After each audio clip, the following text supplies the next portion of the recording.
Hey everybody, this is Mark Saunders with Saunders HOA Management. So what is a homeowners association, or an HOA if you've heard it called that before? Well, in the US, there's currently 370,000 homeowners associations. That represents over 50% of the total primary homes in the US have some type of homeowners association with it. Now, I'm online all the time reading comments, watching videos, because really the only time you hear about an HOA is when something goes wrong, or they have to really increase your dues, or they make the news because the board of directors of the homeowners association's gone crazy and they want to incorporate all these crazy rules. So let's talk a little bit, what is an HOA? Why do you possibly have one in your neighborhood? So a homeowners association is a government setup. It's like a governmental setup for your neighborhood, and it helps to establish rules. And the whole idea of an HOA is to make life easier in a neighborhood and preserve property values.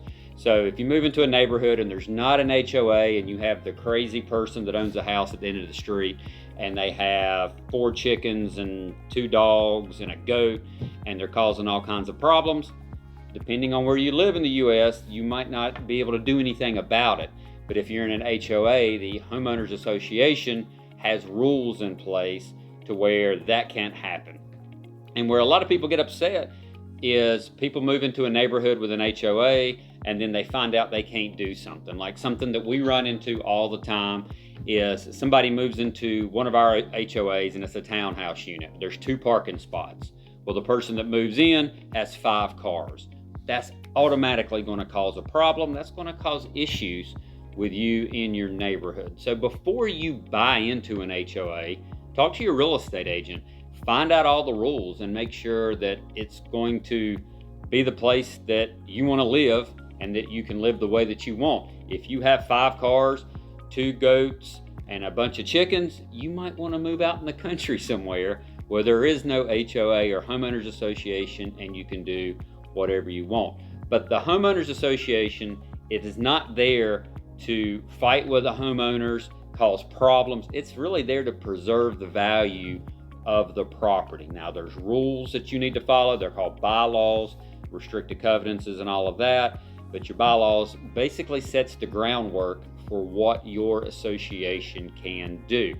Now, your association is normally ran by a board of directors. Okay, so when a company hires, or an HOA hires a firm like me, Saunders HOA Management, we come in and do all the day-to-day stuff. We manage it for the board. So technically we're working for the board, but the board is working for the homeowners of the neighborhood.